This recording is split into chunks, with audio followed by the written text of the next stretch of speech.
বেনারস ভ্রমণে তৃতীয় দিনে ভারত সেবা আশ্রমের সঙ্গে শ্যাম সুন্দর ব্লগে আপনাদের স্বাগত জানাই। বেনারস ভ্রমণে ভারত সেবা আশ্রমে আজ আমাদের তৃতীয় দিন। এখন ঘড়িতে 12:40। তো আমাদের কুপন কাটাই আছে, একটু বাদে 1টা থেকে ঘন্টা বাজবে ভারত সেবা আশ্রমে নিরামিষ মিল খাবারের জন্য। ওই যে দূরে দেখছেন ওটা হচ্ছে ভারত সেবা আশ্রমের কিচেনের পাশেই রয়েছে প্রসাদাম হল। একসঙ্গে 60-70 জন বসে প্রসাদ সেবা করতে পারে। তো আমরা ওখানেই একটু বাদে প্রসাদ পাবো এবং প্রসাদ পেয়ে বিশ্রাম নিয়েই আমরা 3টের সময়, আমাদের টোটো বলে রাখা আছে, ভারত সেবা আশ্রমের মেন গেটের বাইরে এসে আমাদেরকে ফোন করবে। আমরা বেনারস সাইট সিন ঘুরতে যাব। এখন 3:15।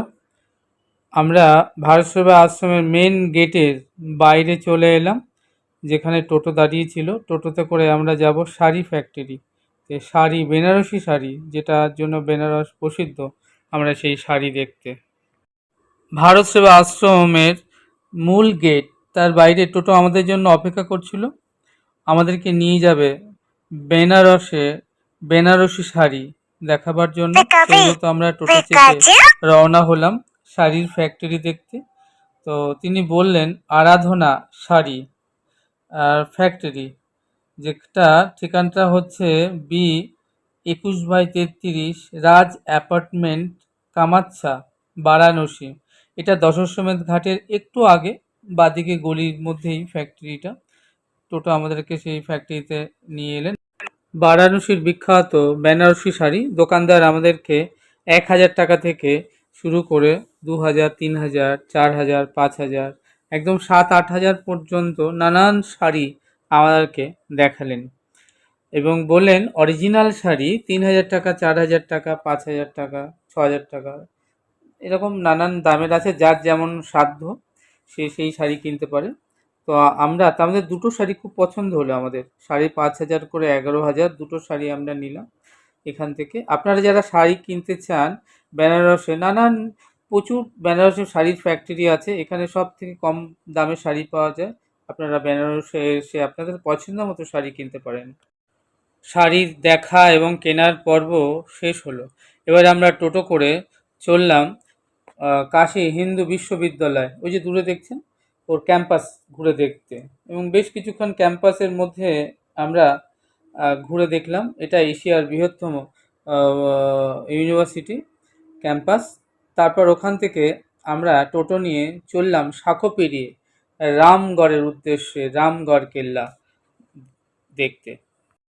আমরা রামগড় কেল্লার ভেতরে প্রবেশ করলাম এবং সামনে টিকিট কাউন্টার, 80 টাকা জরাপতি টিকিট। আমরা দুটো টিকিট নিয়ে ভেতরে ঢুকলাম, কিন্তু ভেতরে ক্যামেরা অ্যালাউ নেই, ফটো তোলা নিষেধ।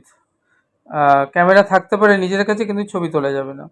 যাই হোক, তো আমরা ভেতরে ঘুরে দেখলাম আগের দিনের গাড়ি, নানান গাড়ি ঘোড়া, পালকি, রাজাদের পোশাক, অস্ত্রশস্ত্র, তাদের বাসন কোসন, তারপরে তাদের বন্দুক, কামান, আর তারপরে এক একটা শোট 25 ফুট, 5 কেজি ওজন, প্রচুর ঐতিহাসিক সব রাজাদের যুদ্ধের নানান ধরনের অস্ত্রশস্ত্র সব এই কেল্লার মধ্যে সুরক্ষিতভাবে রাখা আছে। আগেকার দিনের এত অস্ত্রশস্ত্র, যুদ্ধের সাজ সরঞ্জাম দর্শন করে আমাদের খুব ভালো লাগলো। দর্শন করে সার্থক হলো যে ভেতরে যা জিনিস আছে দেখার, 80 টাকা মনে হলো কিছুই না সেই হিসেবে। তারপরে আমরা নিচে বেরোনোর পথে পেছনে আমরা গঙ্গার ধারে এলাম এবং সুড়ঙ্গ পথ দিয়ে সেখানে ছবি তুললাম এবং অনেকক্ষণ আমরা 1 ঘন্টা এই রামগড় কেল্লার মধ্যে কাটালাম। বেশ ভালো লাগলো। আপনারা যারা আসবেন বেনারসে কাশী বিশ্বনাথ মন্দিরে পুজো দিতে, তারা অবশ্যই লঙ্কা বেচু আসবেন এবং সেখান থেকে আপনারা অবশ্যই রামগড় কেল্লা দর্শন করে যেতে পারেন। আপনাদের ভালো লাগবে, এটুকু বলতে পারি। তো আমরা রামগড় কেল্লা দেখা একসময় শেষ হলো এবং তারপর আবার আমরা ফটকের বাইরে বেরিয়ে এসে আমরা টোটো করে আমরা আবার লঙ্কা বেচু অর্থাৎ লঙ্কা নামক জায়গায় ওখানে টোটো থেকে নামলাম এবং ওখান থেকে নেক্সট টোটো পাল্টে আমাদের নেক্সট গন্তব্য দশাশ্বমেধ চৌরাহা। আপনাদের জানিয়ে রাখি এই রামগড় কেল্লা থেকে সাঁকো পেরিয়ে লঙ্কা অর্থাৎ কাশী বিশ্বনাথ ইউনিভার্সিটির যে চৌরাহা মোড় সেখানে আসতে জনপ্রতি টোটো ভাড়া 20 টাকা। আমরা এই রামগড় কেল্লা থেকে টোটোতে করে চলে এলাম লঙ্কা চৌরাহা এবং সেখান থেকে নেক্সট টোটো পাল্টে আমরা যাব দশাশ্বমেধ চৌরাহা, যার টোটো ভাড়া লঙ্কা থেকে জনপ্রতি 30 টাকা। তো আমরা রামগড় কেল্লা দর্শন করলাম, আমাদের খুব ভালো লেগেছে। আপনারা যারা কাশী বিশ্বনাথ মন্দিরে আসবেন তারা রামগড় কেল্লা ঘুরে যেতে পারেন, আশা করি আপনাদেরও খুব ভালো লাগবে। এবার আমরা রামগড় কেল্লা থেকে একটা টোটো রিজার্ভ করলাম। টোটো আমাদের লঙ্কা হয়ে আমাদেরকে নিয়ে যাবে যেখানে দুর্গা মাতার মন্দির দর্শন করাতে এবং সেখান থেকে আমাদের সংকটমোচন মন্দির দর্শন করাবে এবং আমরা সেখান থেকে নেক্সট যাব হরিশ্চন্দ্র ঘাট হয়ে মণিকণিকার ঘাট। তারপর টোটো আমাদেরকে এই যে যা কিছু সাইট সিন আছে সব ঘুরিয়ে আমাদেরকে দশাশ্বমেধ চৌরাহা নামিয়ে দেবে। এই ঘোরার জন্য যেটুকু সময় লাগবে আমরা সমস্ত কিছু দর্শন করে দশাশ্বমেধ চৌরাহা আমরা এসে পৌঁছালাম।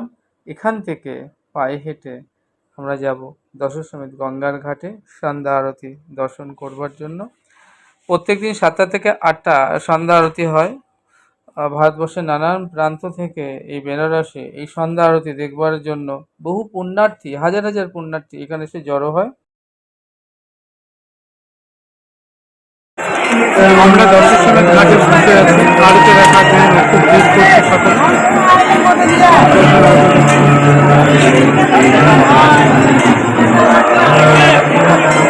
সন্ধ্যা আরতি বেনারসি দশাশ্বমেধ ঘাট, প্রচুর লোক বসে বসে আরতি দর্শন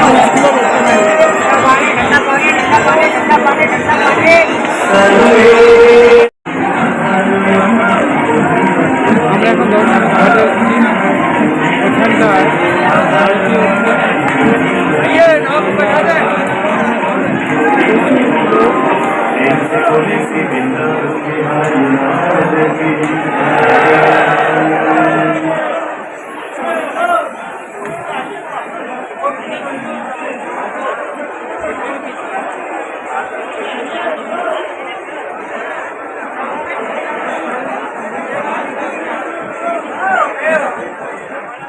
আপনারা দেখছেন বেনারসে বারাণসী গঙ্গার ঘাটে হাজারে হাজারে পুণ্যার্থী টুরিস্ট ভক্তদের ঢল নেমেছে এই গঙ্গা আরতি দর্শন করবার জন্য। দেখুন কি পরিমাণে ভক্ত এসে জড়ো হয়েছেন। 5টা থেকে এখানে ভক্তদের ভিড় লেগে যায়, কারণ 7টা থেকে 8টা 1 ঘন্টা প্রত্যেক দিন সন্ধ্যায় গঙ্গা আরতি হয়। সেই সময় এখানে তিল ধারণের জায়গা পর্যন্ত পাওয়া যায় না, তাই সকলে আগে থেকে এসে এই জায়গা নিয়ে বসে থাকেন যাতে গঙ্গা আরতি দেখতে পারেন। অনেকটা হরিদ্বারে গঙ্গা আরতি দর্শনের মতোই। হর হর গঙ্গে জয় মা গঙ্গে অনুরাধা পরওয়ালের সেই বিখ্যাত গান শুনবার জন্য যেমন ওখানে সব ভক্তদের ভিড় লেগে যায়, এখানেও তদ্রূপ। যারা নৌকায় বসে গঙ্গা আরতি দর্শন করবেন তাদের জন্য 300 টাকা, আর যারা ক্রুজে চেপে চেয়ার কারে বসে গঙ্গা আরতি দর্শন করবেন তাদের জন্য 500 টাকা। যা হোক, আপনারা দেখতে পাচ্ছেন হাজারে হাজারে ভক্তের সব রেডি হয়েছেন গঙ্গা আরতি দর্শন করবার জন্য। আমরাও অধীর আগ্রহে অপেক্ষা করে বসে আছি কখন শুরু হবে সেই গঙ্গা আরতি দর্শন করব। আপনাদের জানিয়ে রাখি, আপনারা যারা বেনারসে আসবেন, বেনারসে রেলওয়ে স্টেশনের পর থেকে এই দশাশ্বমেধ ঘাট, এই 3 কিলোমিটার রাস্তা জুড়ে রয়েছে প্রচুর হোটেল থাকবার জন্য। 500 টাকা থেকে 700, 800, 1000, 1200, 1500, 2000, 2500, এসি নন এসি প্রচুর হোটেল আছে। আপনি আপনার পছন্দ মতো হোটেল বেছে নিয়ে সেখানে থাকতে পারেন, কিংবা ভারসে আশ্রম রয়েছে স্টেশন থেকে 1 কিলোমিটার দূরে, আপনি সেখানেও থাকতে পারেন। আর না হলে এই দশাশ্বমেধ ঘাটের আগেই রয়েছে রামকৃষ্ণ মিশন, সেখানেও থাকতে পারেন। আপনার যেখানে পছন্দ আপনি সেখানে থেকে এখানকার বিখ্যাত এই কাশী বিশ্বনাথ মন্দির, বাবা বিশ্বনাথকে দর্শন, পুজো পাঠ এবং গঙ্গা আরতি দর্শন করতে পারেন। আর এখান থেকে মাত্র 3 কিলোমিটার দূরেই রয়েছে মহাকালেশ্বর মন্দির, আরেকটি বিখ্যাত শিব মন্দির। আপনারা সেই মহাকালেশ্বর শিবজিকে দর্শন সেরে নিতে পারেন। আর বেনারসের বিখ্যাত প্যারা সন্দেশ বাড়ির জন্য নিতে ভুলবেন না যেন। এছাড়া এইখানকার বিখ্যাত বেনারসি শাড়ি আর মার্কেট সাইট সিন আপনারা ঘুরে দেখতে পারেন। যা হোক, 5 দিনের আমাদের এই বেনারস ট্যুর, আমরা 5 দিন এখানে থাকবো এবং তারপর আমরা এখান থেকে আবার কলকাতার উদ্দেশ্যে রওনা হয়ে যাব। আজ এটুকুই। আপনারা আমাদের সঙ্গে জুড়ে থাকুন আর ঘরে বসে দেখতে থাকুন বেনারস ট্যুরের এই ছোট্ট সুন্দর সুন্দর ভিডিওগুলো। আশা করব আপনাদের বেশ ভালো লাগবে। চ্যানেলটি সাবস্ক্রাইব করবেন। আপনারা ভালো থাকবেন, সুস্থ থাকবেন, আনন্দে থাকবেন। তাহলে দেখা হচ্ছে আগামীতে আরো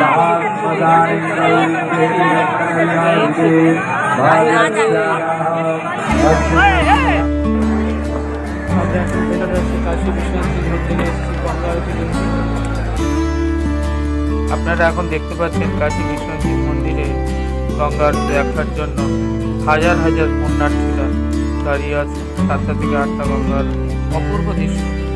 এখানে মন শান্ত হয়ে যায়, আনন্দে ভরে যায়। আর আপনারা যারা বেনারস আসবেন অবশ্যই গঙ্গা আরতি দর্শন করবেন। বেনারসের প্রধান আকর্ষণ বাবা বিশ্বনাথের মন্দির এবং এই দশাশ্বমেধ ঘাটে গঙ্গা আরতি দর্শন। আপনাদের যদি এই ছোট্ট ভিডিওটি ভালো লেগে থাকে তবে লাইক, শেয়ার এবং চ্যানেলটি সাবস্ক্রাইব করবেন, যাতে আপনাদের সামনে আরও নানান জায়গায় নতুন নতুন ভিডিও তুলে ধরতে পারি। ধন্যবাদ। রাধে রাধে।